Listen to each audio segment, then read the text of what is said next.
prepping, working on this thing. He's been actually getting the supercharger fit up, and the air to water is actually in there now. This is actually attached. Did repair it too. Oh, you did? Yeah.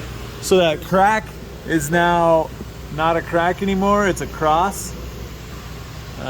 He's got all of the pulley apparatuses on. Ooh, that belt's seen better days for sure.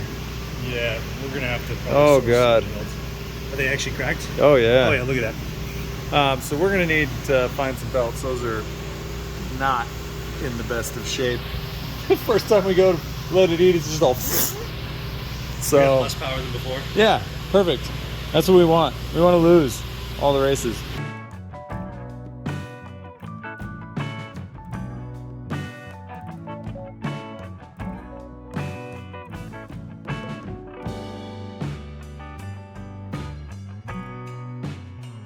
I brought a bunch of stuff from my house. We finally got these gaskets in from Napa. I brought, I don't even know what I did with it already. Oh, this GK Tech part, which is super sick because these things are a huge pain to bleed, and it's on the back of the motor.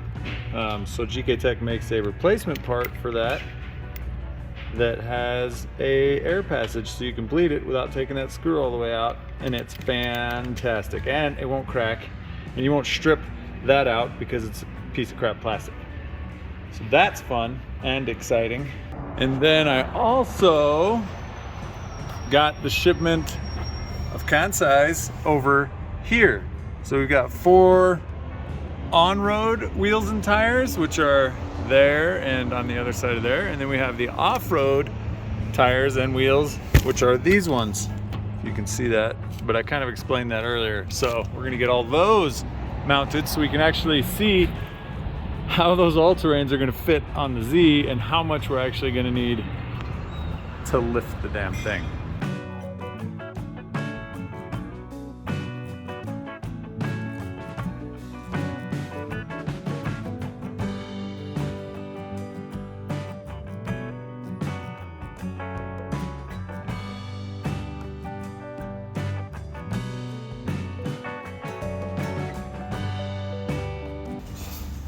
So the off-road tires, they're a 9-inch wide and they're 235. So we've got a gap on both sides, super hard to mount.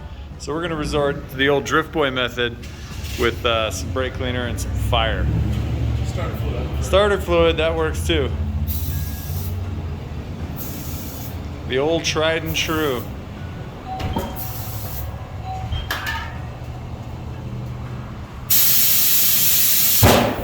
And there it goes.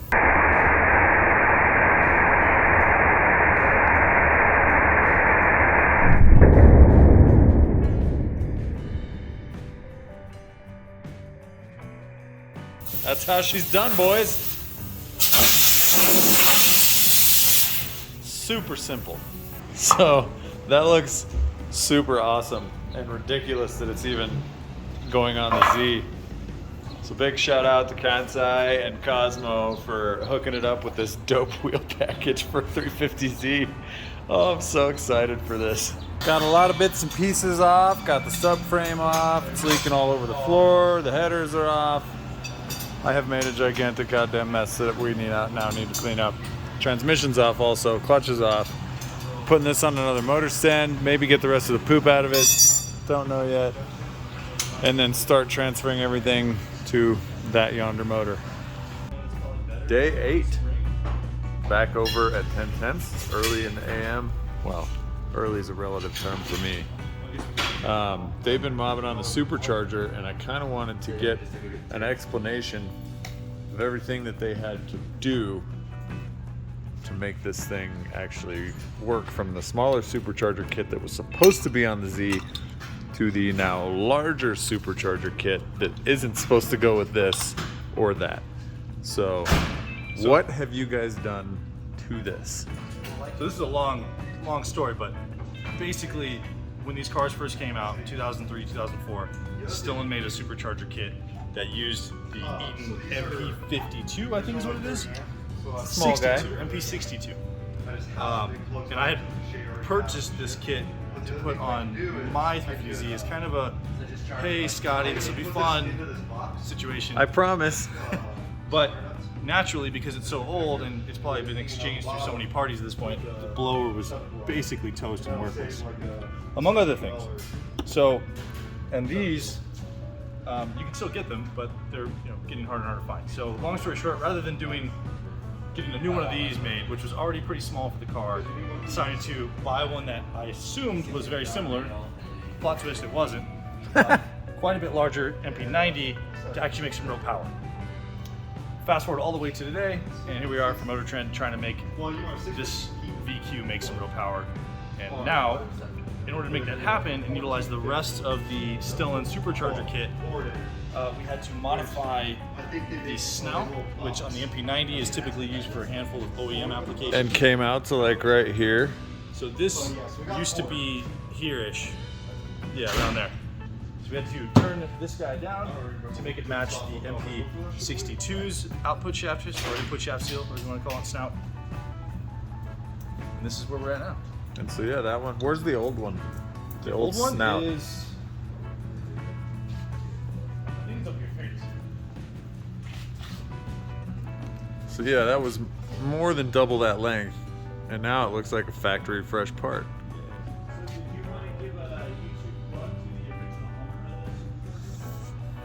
So I would normally, maybe we'll get into this later, but the previous owner was pretty awesome, but what he wasn't awesome at is packaging things and describing items correctly. Because unfortunately I had to file a claim against him because that was not a functional blower by any means. That you paid for a functional blower. Yes, and I mean, all right, in his defense, had the blower been good, it was a pretty good deal.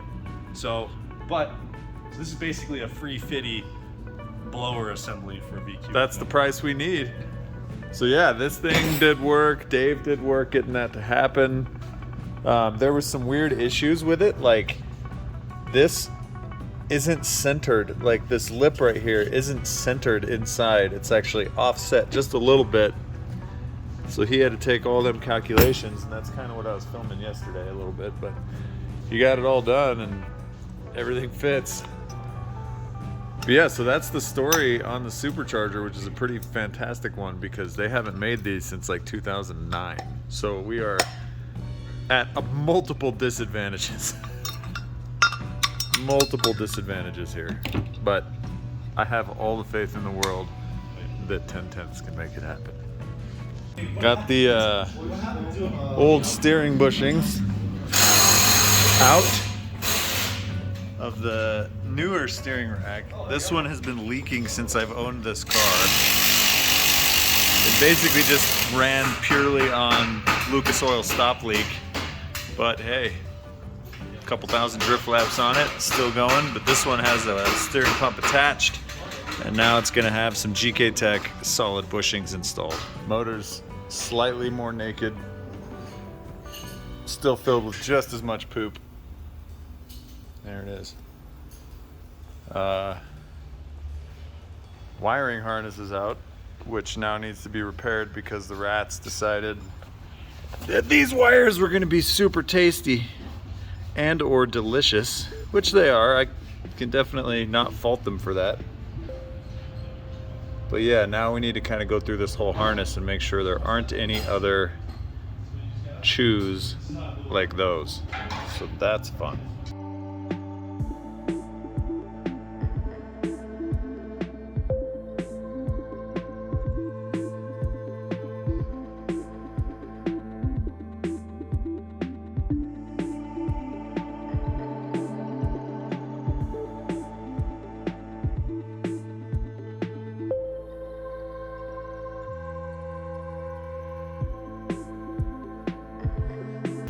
The harness has now officially been de-ratified. It's all wrapped back up, sealed, signed, and delivered, and ready to go back on the motor. Shea ran to the bank, and then I think we may end up trying to stab this motor into the car, so that would be sick. Some parts transferred over from that power steering rack, which was completely haggard, to this power steering rack. this was smashed and broken on this one. So this is the old one that's still good and has everything that it needs on it. This boot was ripped, or this hose was ripped on the other one, so I had to replace that to this one and installed the GK Tech solid bushings that I was supposed to do on this car a long time ago, but we did not have time to do that. So reusing parts that I was supposed to use and are finally being put to use. Shea's over there still working on Supercharger stuff, making progress. All right, so this motor is looking more and more like a motor every day. It's got the twice pipes on, some other shit, assorted items. Still messing with the Supercharger bits, the jack shaft, pulley, but for the most part, this thing is almost ready to rock and roll and go back in there and hope it starts, because that's kind of where we're at. All right, so we got a bunch of stuff now bolted on, all the little things, the wiring harness is in and solid. Now we are working on coolant bypass areas because we are no longer using the coolant that warms the oil. And we have to deal with some stuff for the Supercharger because that's going to put stuff in a different direction. This is now going up and around instead of going in because obviously there's the jack shaft and the pulley in there. All the wiring harnesses are clipped. The bolts on stuff are torqued. Hopefully all of this hard work pays off and we'll be able to get this thing in and it'll fire right up. I have all the faith in the world. Still have a bunch of the rat hairs everywhere, so that's pretty gross, but not really worried about it. So yeah. Solid. Look at that performance beast right there. We've got quite a bit of GK Tech stuff on here as it is.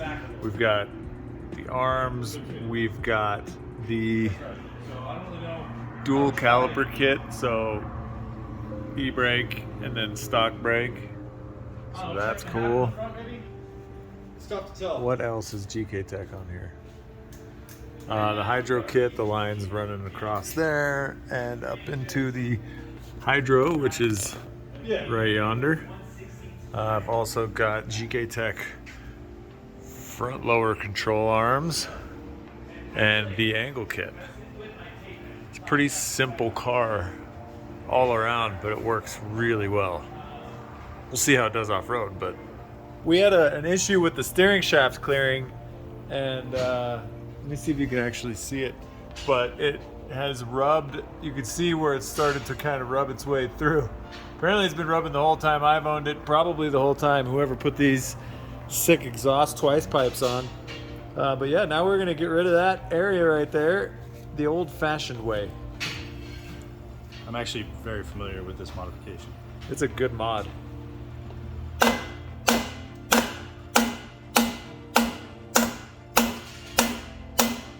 That has now been properly clearanced by experts. It's always nice to be working with companies that I've been with since like the beginning of my drift career, and Spec is 110% one of those.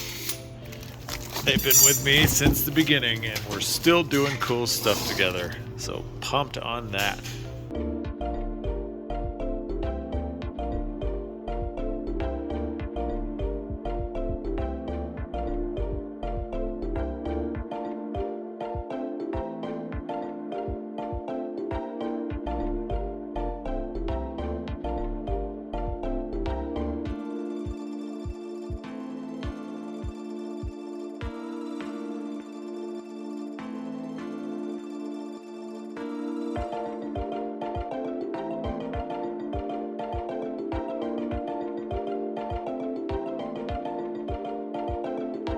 Unsuccessful attempt. Number 2, to mount the transmission. Scottie noticed that we had male on male dowel pin contact, because there's still one in the block right there, and it was hitting the one that happened to still be in this transmission, and we just wrestled with this thing for a good 30 minutes trying to get it out. It's like 5 minutes. That was way longer than 5 minutes.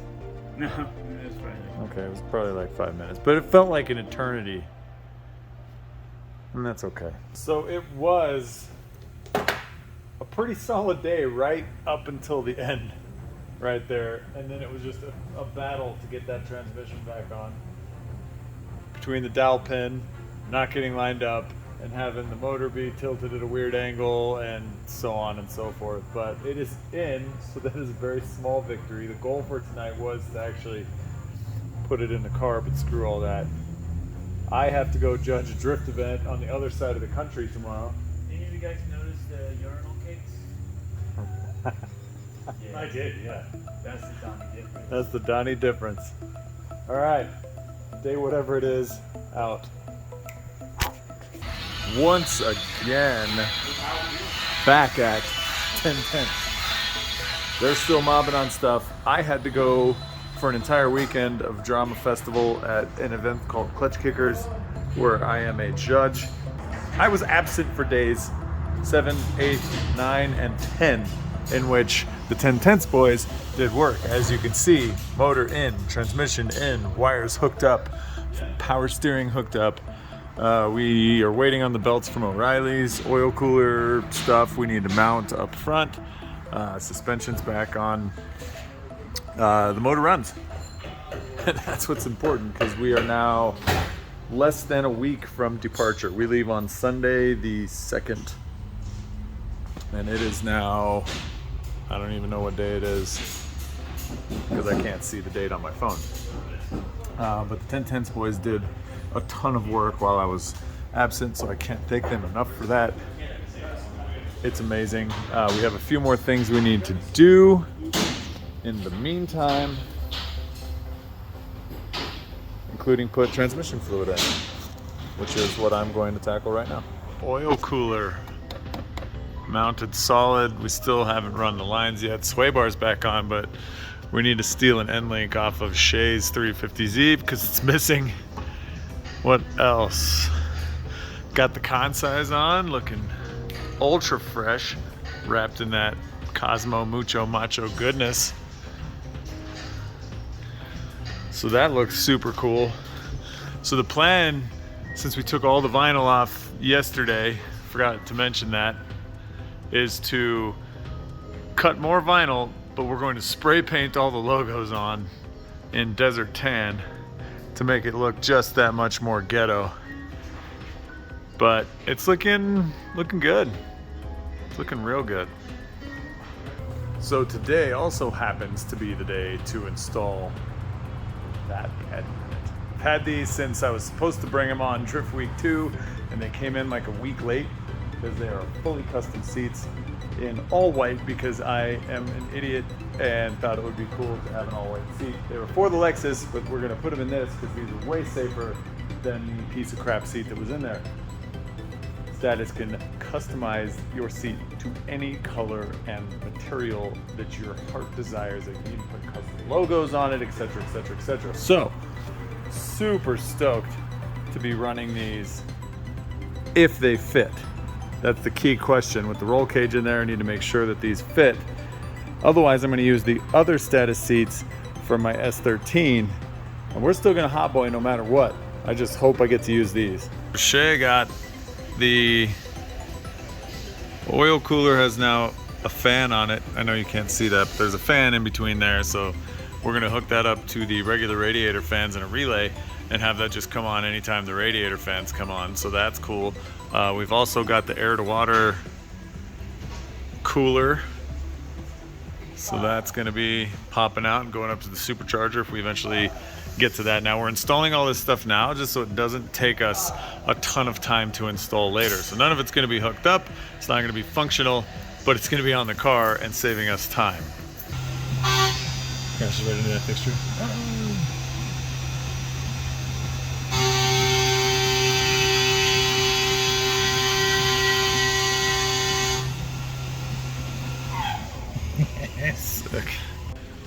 got the status seat in. It does fit. The problem is that this roll cage hangs down so low.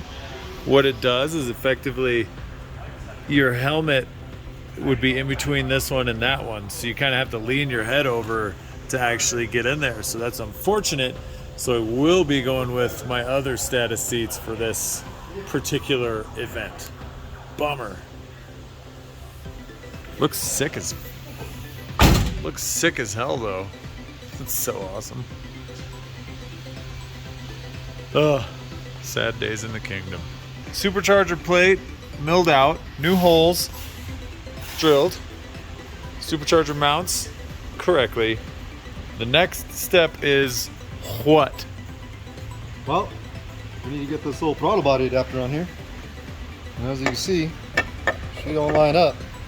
So we're going to make a new plate out of aluminum. Aluminium. Space it out. It'll bolt onto the back of this charger here.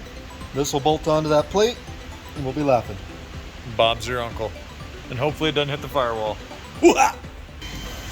All right, air conditioner's hooked up, intake's back on, all the belts are on, power steering fluid. We're gonna go ahead and crank it, it's ready. What? Did I wrap it? Yeah, it was disgusting. Come on.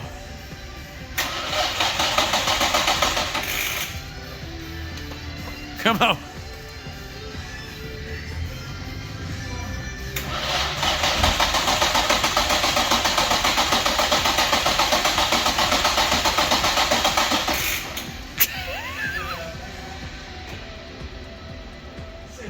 Yeah, it still says ready. Okay.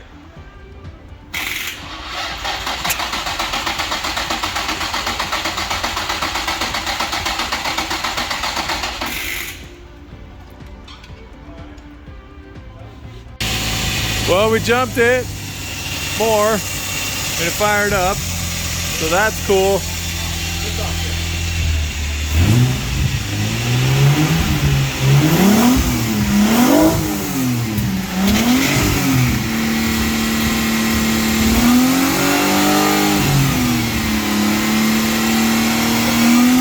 So, upon further inspection, we've got a couple of different puddles of a couple of different fluids, and it's currently dripping right now. First one being the rear main seal, which would be the brown stain on the mattress, and second being the water jacket on the back of the head, which is up yonder, and we don't know why that one's leaking. So, super sick. And yes, we will have air conditioning in this car. That makes me so happy. It's gonna be hot in Tucson. Radio works. Sick. So also, back in the day, when I was gonna do Drift Week, I downloaded Torque Pro and hooked up a OBD2 Bluetooth thing, and this was my gauge pack so I could see the actual water temperature and other assorted items. Not that I have any turbo, but that's a G meter, so it made it feel like a Skyline, so that's cool. Plus it had a speedo, which is great because I don't think the one in there works, and shift lights that are really delayed and slow, but hey, looked cool. Jay has successfully installed the oil cooler lines. We have now drained the oil twice, and because we put it in the parts washer, the consistency was about that of water on the first one and like a 0 weight on the second one. So hopefully that cleared out most of the parts cleaner juice from inside there. And right now it had that concoction of literally every single one of these oils because that's what we had. We ordered a bunch of VR1 50 weight and some Lucas.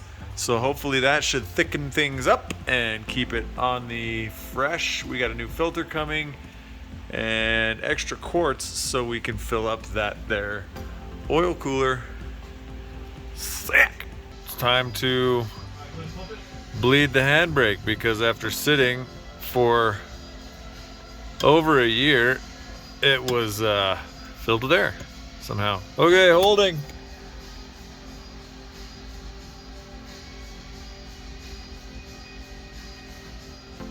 Pump it. Pumping.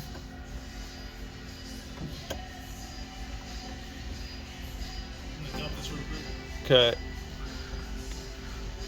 But yeah, the ever important drift stick. So we'll definitely have to hide that somehow when we bring it there for the initial inspection. Just take the handle out and put a hole, or put a sticker over this hole that's right there. Send it. Day 4,532. We leave on Sunday and it is Thursday. The old motor is now host to the Supercharger.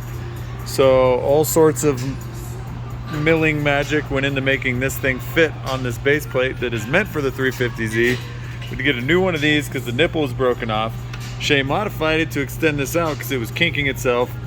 And this has been made to adapt the bigger Supercharger to the inlet for the smaller Supercharger, which is super sick. So, progress. We're pulling the transmission back out of the car because the rear main seal is leaking like a sieve.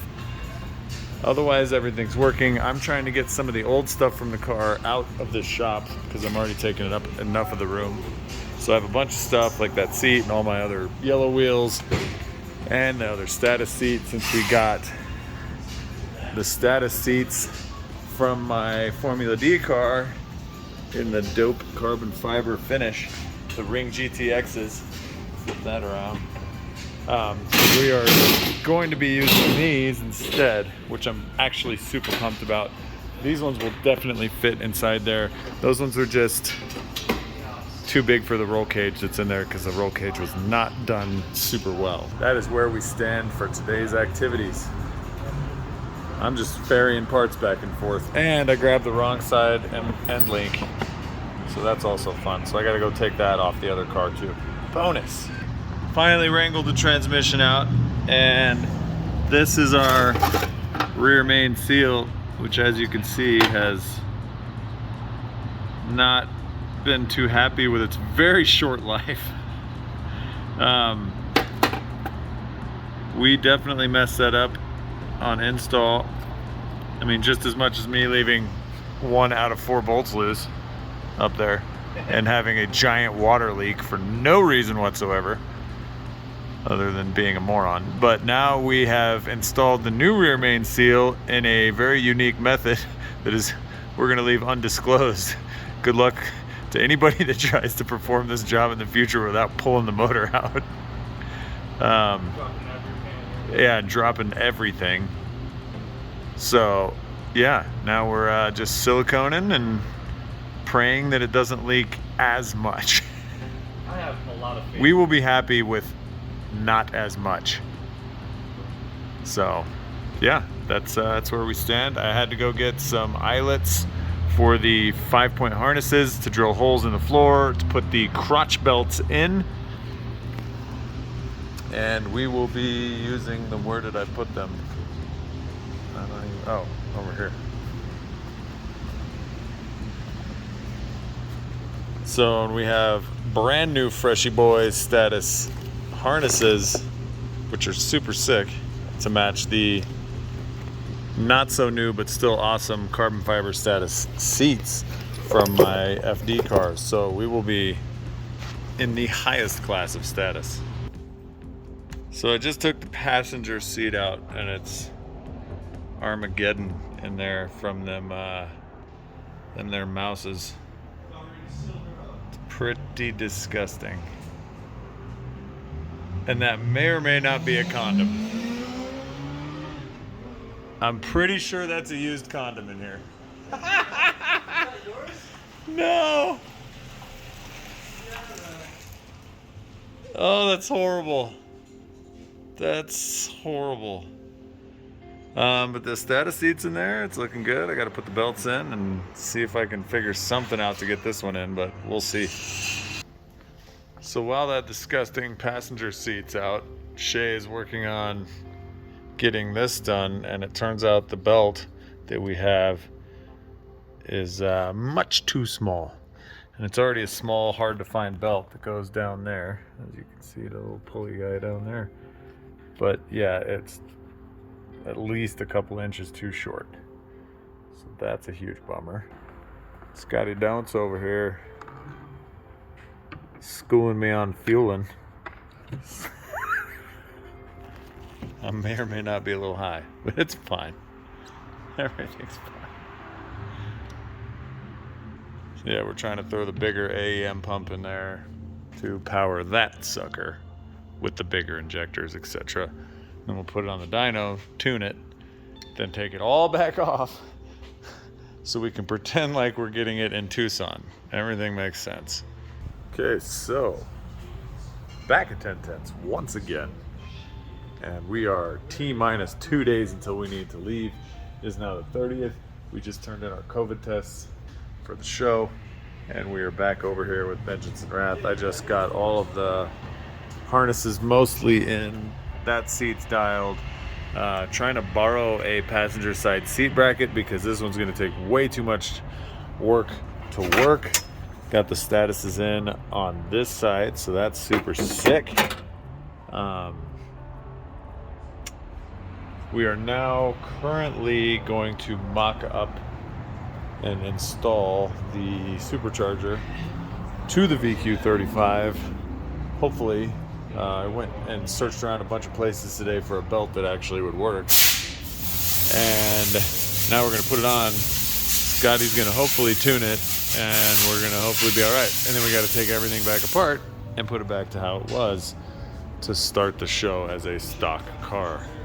So that's cool. Supercharger, a little bit taller. Old Supercharger belt, not gonna work. So having to modify 2 3 ribs, or 2 4 ribs to make them 2 3 ribs. So I gotta take a rib off each one. So I got the razor blade there, and I'm gonna take a rib off of each one of these. Oh, the things we do. It's a 6-man operation to put these belts in, but we've got one of them in, the other one's going on. She's on, and she's on. Is she on there down there at the bottom? I don't know. Almost saw. So everything's basically buttoned up. The cooling system is working. We've just zip tied the reservoir to the thing. Yeah. So we are going to try and fire it up with the actual blower for the first time. Let's open up this door. Oh, God. Bless America.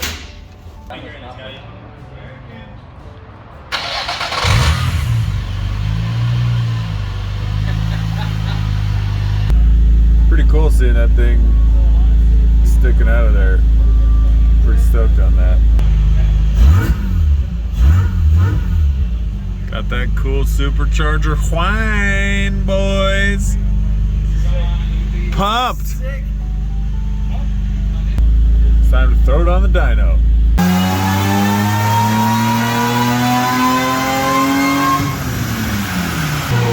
Maybe the rats are still in there. I don't know. Shit.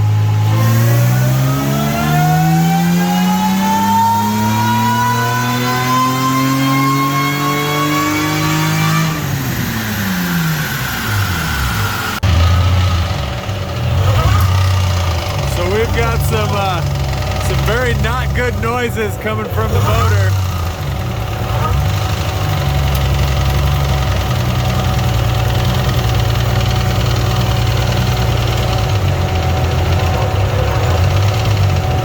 Not good noises at all.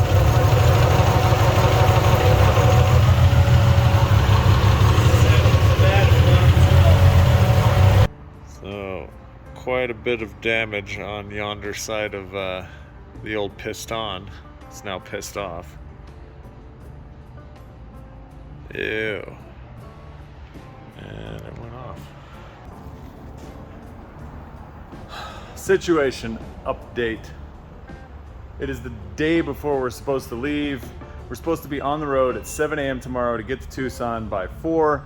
We have a meeting at 7:30. And last night on the dyno, this motor ingested something into cylinder number 1 and bounced around and destroyed the piston. Huge bummer. We were so excited that this thing was running. We were ready to go. And catastrophe, just like always. So, Scottie pulled it down at like 11 o'clock last night and stayed here until 4 o'clock in the morning to pull this motor out for us and the transmission and have this thing ready to have a new heart put in it. So, gigantic thanks to Scottie Fox from 1010s. You are a gem of a human. I don't care what Motor Trend says about you, and I'll say it. So on the side note to that update, I have currently 3 non-running Zs. 1 needs a head gasket, 1 had crazy wiring issues, and that one I blew the motor up on. So we are taking this Z that was at my house, which was a huge issue to get here. Rats stole the key from inside the car, and the steering wheel is locked, and it's just slightly turned. So getting it in and out of my trailer and then in and out of the shop was an effort in dragging jacks and towing with the truck and skidding, and it was a big ordeal. But it's on the lift, and now we get to take this thing apart, take the motor out of this thing, and swap it directly into that, which should be a little bit easier, hopefully, than rebuilding that entire motor like we had to do. But we'll see. So good luck to us. Now, I do have a C contingency plan, but it is absolutely not optimal in any way, shape, or form. I have an old beat up Miata that does have a roll cage in it, but we have nothing for that car, and we spent most of the budget on this stupid thing already. So that really sucks, but we do have a plan C if that would be plan D. We do have a plan D if all else goes to shit like it usually does. So, oh my God, here we go again.